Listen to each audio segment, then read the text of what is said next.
And so we arrive at the natural, inevitable conclusion of this inner awakening. This is not a truth to be admired from a distance, stored away as a comforting philosophy for a quiet Sunday morning. It is a truth that demands embodiment. It calls for a conscious decision to live from this realized state, to make it the very lens through which you perceive and interact with every facet of your existence. This is the final step, the call to conscious embodiment. It is the choice to stop being a student of the truth and to start being the living expression of it, to allow the infinite I Am to walk, talk, and act through this individual form you call yourself. This is where the teaching moves from the abstract to the intensely practical, where the rubber meets the road of your daily life. Conscious embodiment means you are no longer a passive recipient of the world's conditions. You become an active center of divine adjustment, not by fighting appearances, but by holding steadfastly to the truth behind them. You are the light that, by its very nature, dispels the darkness without ever having to struggle against it. Your very presence, when anchored in this knowing, becomes a healing, harmonizing force in your world. The world does not change you. You, as the embodied Christ, change the world by revealing its inherent unreality, by seeing through the veil of sin, sickness, and death to the perfect spiritual substance that is all that truly exists. Consider the moment you wake up. The old consciousness might be greeted by a wave of anxiety about the day's demands. The call to embodiment is to meet that anxiety not as a personal problem, but as a universal belief knocking at your door. You do not fight it. You consciously embody the truth. You stand within yourself and affirm, I am not this anxiety. I am the peace of God, manifest here and now. You abide in that truth until the feeling yields to your knowing. You are embodying Christ consciousness. You are making it flesh. Now you go to your workplace. A project is in chaos, deadlines are looming, and tension is high. The old self would react with stress, with frantic effort, with blame. The call to embodiment is to pause and become still amidst the storm. You consciously become the open channel for a wisdom that is not your own. You listen from that place of inner silence. The ideas that come, the words you speak, the decisions you make are no longer generated from a limited personal mind trying to control an external situation. They are the spontaneous activity of divine mind expressing itself as order, clarity, and right action through you. You are not doing spiritual work, you are being spirit at work. Or you find yourself in a conversation where you are being criticized or misunderstood. The impulse of the personal self is to defend, to justify, to retaliate. The call to embodiment is to see the Christ in the other person, even when their human personality is shouting. It is to respond not from the hurt of the ego, but from the boundless love of your true nature. This does not make you a weak pushover. It makes you an immovable pillar of truth. Your calm, loving, but unwavering presence in the face of conflict is a far more powerful force than any angry retort. You are embodying the truth that only love is real. This is how you answer the call. You take this understanding off the meditation cushion and you live it in the grocery store, in the traffic jam, in the doctor's office, and in the quiet of your own home. You make the choice, moment by moment, to be the transparency for the divine.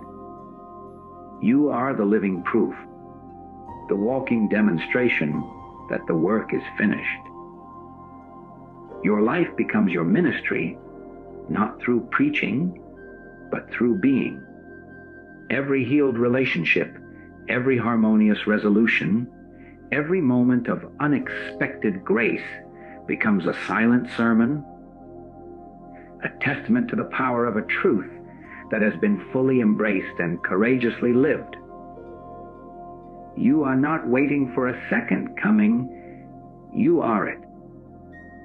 We have all felt it, that inner tightening in the middle of the night, or the sudden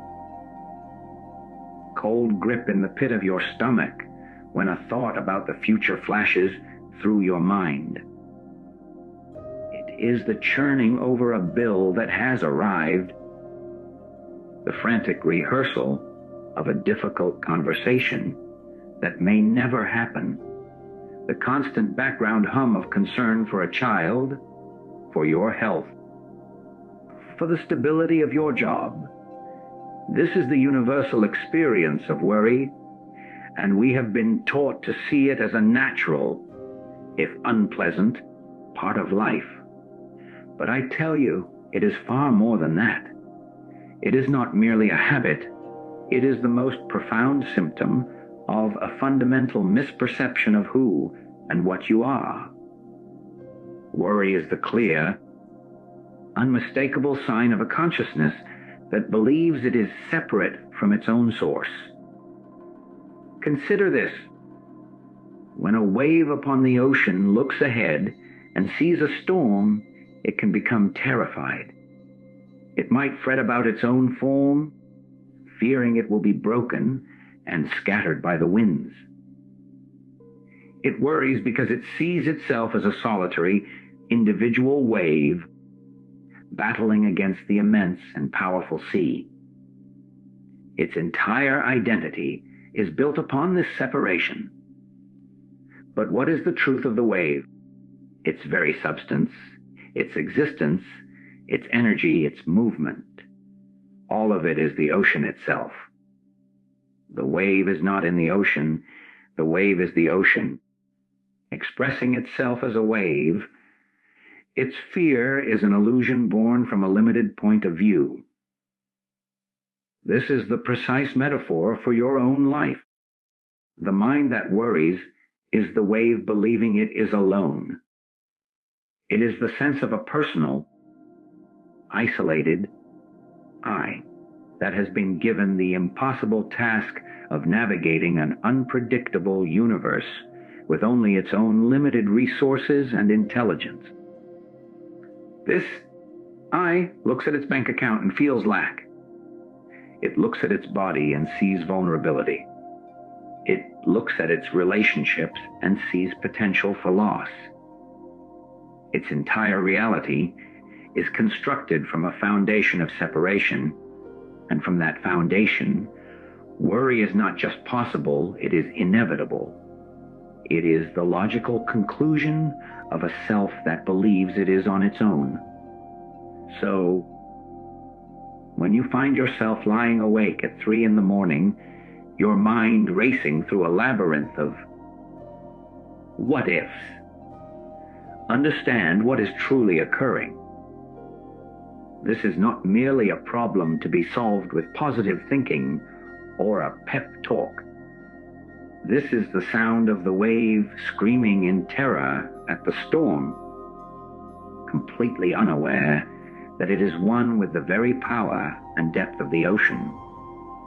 The content of the worry, the medical report, the unstable economy, the disagreement with a loved one is irrelevant. It is all just the form that the feeling of separation is taking in that moment.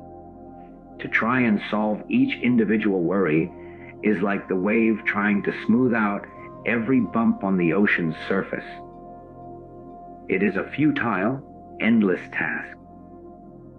The freedom, therefore, does not come from becoming a better, more efficient worrier. It does not come from finding the perfect solution to the problem that is causing your anxiety. The freedom comes in a moment of shocking, silent realization, a glimpse of truth that shatters the illusion of separation. It is the sudden, felt knowing that the I, that you are, is not the small, anxious personality managing a life, but the very presence of life itself, experiencing a human form. It is the wave collapsing into the conscious awareness that it is the ocean. In that moment, the foundation upon which all worry is built simply dissolves. The problems may still appear in form, but the frantic, personal weight of them is gone because you are no longer a solitary wave trying to survive. You have remembered your identity as the vast, deep, and boundless ocean, and in that remembrance, a profound and unshakable peace descends. This is not a peace the world gives, and the world cannot take it away. This realization we speak of is the great turning point, yet the human mind immediately misunderstands it. The mind, trained for a lifetime in striving and achieving, hears the word realization and converts it into a new task. It sets out to achieve this peace, to attain this connection, to build a state of grace through effort and discipline. This is the most subtle and tragic of errors, for it keeps you trapped within the very mechanism that creates the sense of separation. You are trying to use the mind, the instrument of worry, to find its own dissolution. It is like trying to use a flame to create darkness, or a noise to produce silence. The tool is precisely wrong for the task. The entire world operates on the principle of achievement. You work to earn a salary.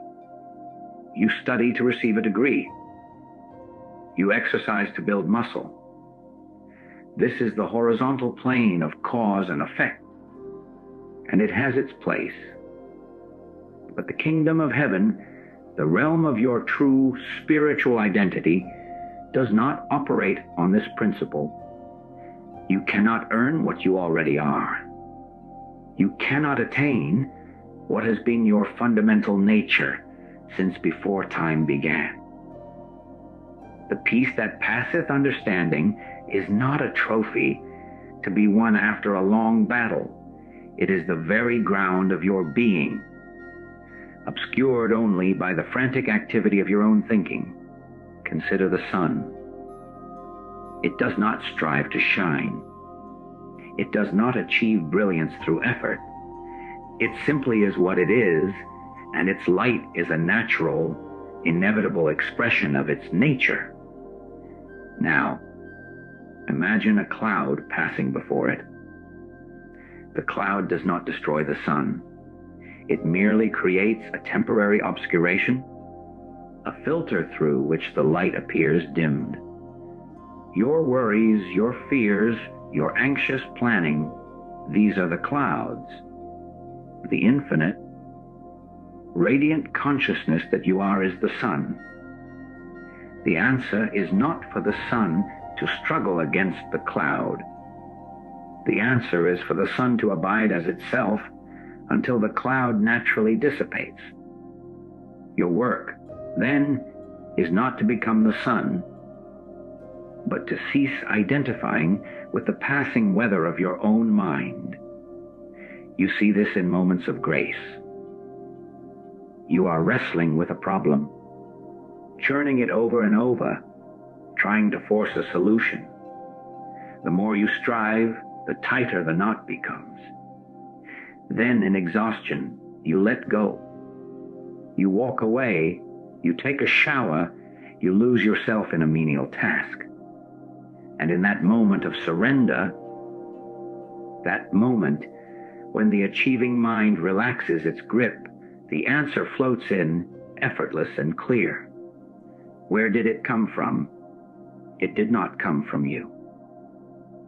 It came through you. It was not an achievement of your personal intellect. It was a revelation from a deeper dimension of intelligence, one that was always present, but which could not be heard over the noise of your own striving. This is the profound secret. The shift from worry to peace is not a journey you take, but a veil that is lifted. It is not something you build from the ground up, but something you uncover like a sculptor revealing the statue already hidden within the marble. The statue is already there, whole and complete. The sculptor's work is merely to remove the excess stone that conceals it. Your practice of silence, of meditation, of deep listening is not a construction project. It is a gentle, persistent removal of the debris of thought, the dust of belief, the rubble of personal identity, so that the masterpiece of your true self can be revealed. You are not becoming peaceful. You are discovering that you are peace itself, and in that discovery, the frantic struggle to achieve a state called living simply ceases. You are no longer trying to start living because you realize you have never not been alive in the boundless, eternal life that is God. And so we come to the great impasse, the very heart of the dilemma. We have established that the mind which worries is a mind living in the painful illusion of separation, and we have seen that the peace we seek is not an achievement, but an uncovering of what is already and eternally true. Yet, here you are, seated in the midst of this understanding, and the old patterns persist. The bills still arrive. The diagnosis still carries a fearsome weight. The future remains an unknown country. The instinct is to take these problems, these very real appearances, and bring them into the workshop of your mind.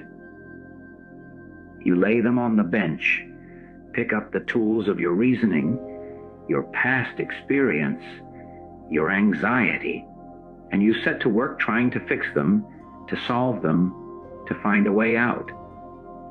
This seems so logical, so responsible. But I tell you, this is the very mechanism of the trap. You are attempting to solve a problem using the same consciousness that created the sense of the problem in the first place. The mind that perceives lack cannot architect abundance. The consciousness that feels itself to be a vulnerable, separate entity cannot reason its way into safety and oneness. It is impossible. It is like asking a shadow to produce light. The shadow is merely an effect, an absence of light. It has no substance of its own with which to illumine anything. Your worried mind is the shadow cast by the belief in separation from source. To use that mind to find your way back to source is the ultimate exercise in futility. All it can do is rearrange the furniture in the prison cell. It might come up with a more comfortable chair, a better view from the barred window, but it cannot unlock the door, for it does not even believe the door exists. Look at your own life. Recall a problem that consumed you A worry that gnawed at you for days or weeks, you turned it over and over. You analyzed it from every angle. You consulted friends. You sought advice. You lost sleep crafting and recrafting solutions in your mind. And what was the result? The problem, in all likelihood, remained. But now it was encased in layers of mental fatigue, emotional exhaustion, and a deepened sense of burden. The problem itself was bad enough, but the real suffering was generated by the frantic, circular activity of the mind trying to solve it. The solution, when it finally came, if it came from that place, was often brittle, forced, and carried the stain of the anxiety that created it. Now, consider a different kind of moment. A challenge arises, but for some reason, you are pulled into a state of quiet. Perhaps you are in nature, or listening to a piece of music that transports you, or you simply fall into a state of exhaustion where the thinking mind gives up.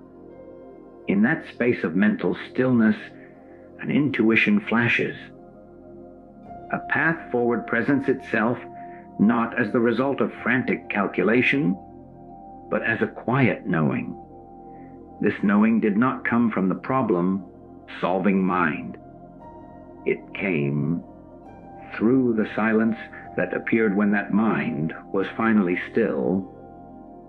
It was a download from a higher intelligence, the same intelligence that orchestrates the galaxies and guides the growth of a seed. This is the only true problem solving there is. It is not you solving the problem. It is the infinite wisdom of the Father expressing itself as the solution. Once the noisy interference of the personal, separated self is dialed down, your work, then, is not to become a better thinker, but to become a clearer conduit. It is to stop trying to fix the reflections in the mirror, and to turn instead to the source of the light that makes them visible. When you abide there, in that light, the solutions that emerge will carry with them a grace and an effortless power that your personal mind could never, ever conceive. The natural question then arises from a mind conditioned to action. If I am not to think my way out, what am I to do? Is the answer simply to become passive, to resign myself to fate? This is another misunderstanding, a pendulum swing from frantic activity to numb inertia. The answer is not inaction, but a profound shift in the source and quality of your action. It is the movement from petition to listening, from speaking into the silence to allowing the silence to speak through you. Your entire relationship with prayer must be transformed. You have been taught to pray as a request, to bring your list of desires and fears to a distant deity and hope for a favorable response. This form of prayer, while well-intentioned, reinforces the very separation it seeks to bridge. It is the wave begging the ocean for water. True prayer is not an activity of asking. It is a state of conscious receptivity. It is the deep, abiding listening for the still, small voice that is never not speaking. This is not a listening with the physical ear, nor is it a listening that analyzes or interprets.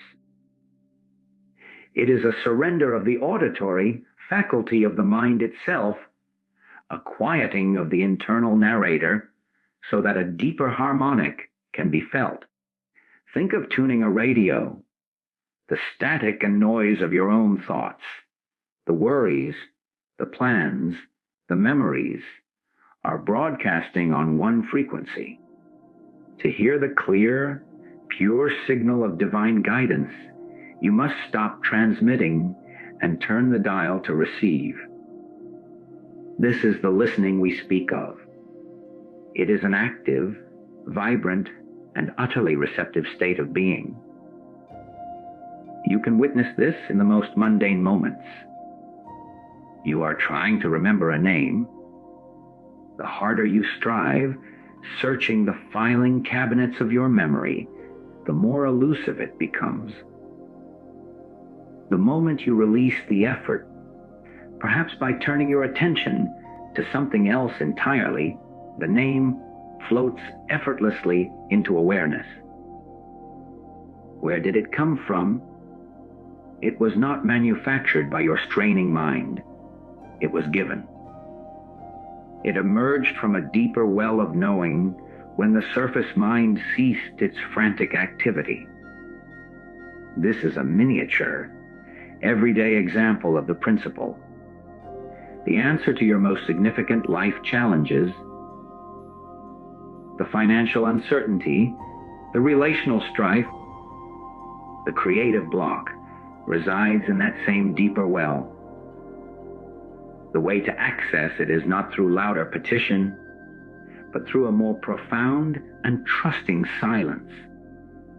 This practice begins not on your knees in a moment of crisis, but as a constant orientation throughout your day.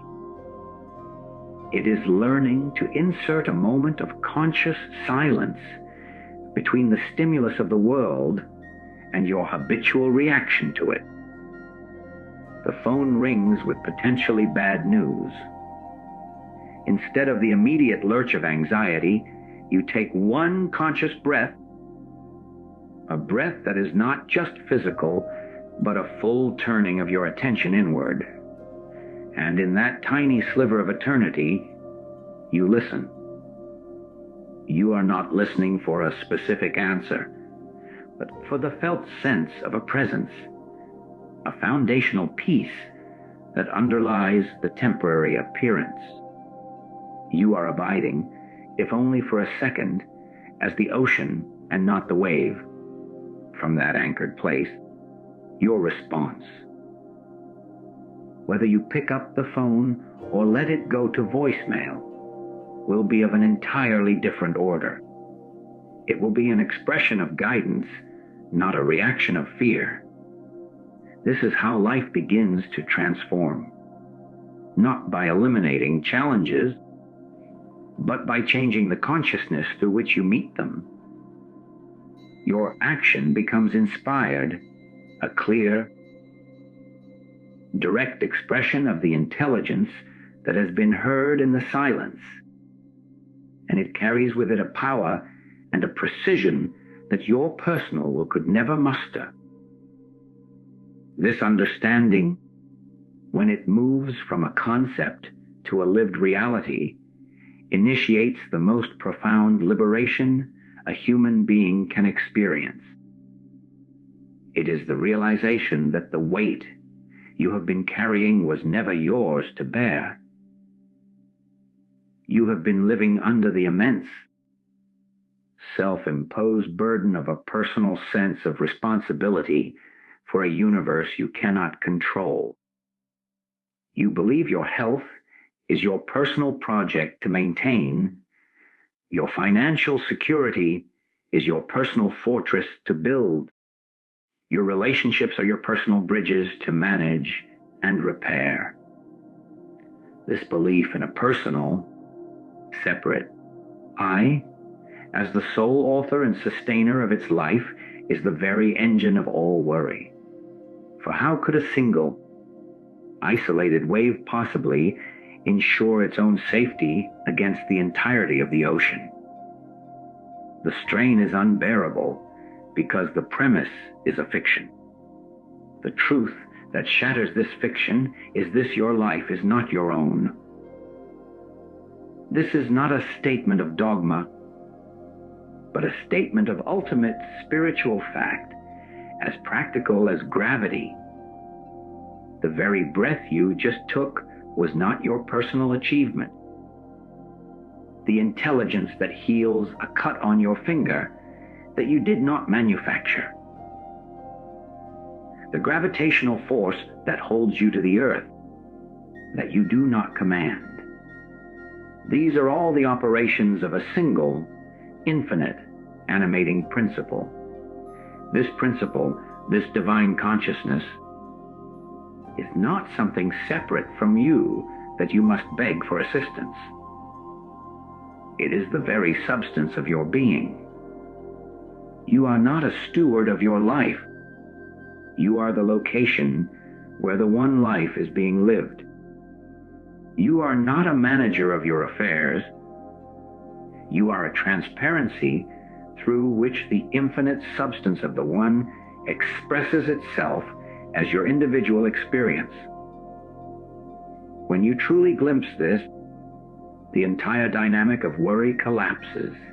Consider the lilies of the field, how they grow.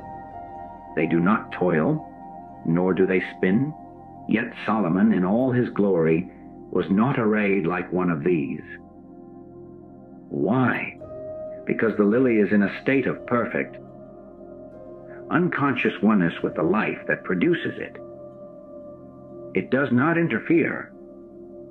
It does not believe it must personally ensure its own photosynthesis. It simply rests in its own nature and allows the intelligence of the soil, the sun, the rain, and the air to express itself as the beauty of the lily. You are that lily. The intelligence that orchestrates the cosmos is the same intelligence that beats your heart and digests your food. To worry about your life is to believe that you are smarter than this cosmic intelligence, that you see a danger it has missed, that you must correct its course. This does not mean you become passive. A lily still grows, it still reaches for the sun. It is vibrantly, dynamically alive. But its action is not born of anxiety. It is the natural, spontaneous expression of the life within it. Your actions, when rooted in this understanding, become like that. You will still go to work, but the frantic energy of, I must make a living, transforms into the peaceful activity of allowing the infinite substance to express itself as your supply. You will still care for your body, but the fear-based regimen born of a desire to control decay becomes a joyful honoring of the temple where this life resides. The burden is lifted because the I that was carrying it is seen for the illusion it is. The responsibility shifts from your small, personal self to the vast, impersonal, and infinitely capable Father within. Your only task, then, is to get yourself, your beliefs, your fears, and your sense of personal doership out of the way so that the river of life can flow through you unimpeded, meeting every need, navigating every challenge, and expressing itself as a harmony so perfect your worried mind could never have conceived it. The ultimate surrender, then, is not a resignation to fate, but the most intelligent act a human being can perform. It is the final relinquishment of the illusion of control, the conscious and deliberate choice to stop being the wave and to remember yourself as the ocean. This is not something you do in the sense of personal achievement. It is an allowing, a yielding, a conscious decision to stop interfering with a grace that is already and always in full operation. You are not surrendering to a circumstance or an outcome. You are surrendering a false identity. You are laying down the heavy mantle of the personal I. that worries and taking up the seamless garment of your true being. This is the secret that has been whispered through the ages. It is not you who stops worrying. The very idea that you could stop worrying is what has perpetuated the struggle. The personal self, the ego, is the entity that worries. To ask it to stop is to ask fire to be cold. The transformation occurs when you, as conscious awareness, withdraw your identification from that personal self and its dramas. You stop trying to reform the prisoner and simply step outside the prison walls, realizing you were never truly locked in. In that moment of disidentification, a profound shift occurs. The worries may still arise as old habits of mind, as echoes in an empty room, but they find no one to cling to. They are like clouds passing through a vast sky. They do not stain the sky, nor do they affect its boundless nature. The sky remains undisturbed, clear and present. You can observe this in those fleeting moments of flow.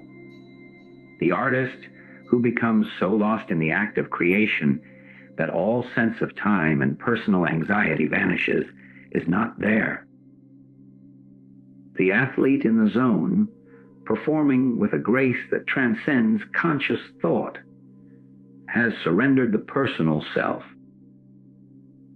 The parent, completely absorbed in the wonder of their child's laughter, has, for a moment, stepped out of the prison of their own thoughts.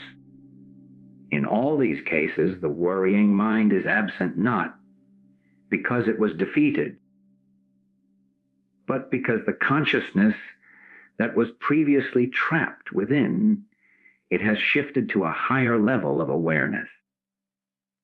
It has come home to the one who never worries, the silent, witnessing presence that is your true identity. This is the peace that is already established. It is not a peace you create, it is the peace you are.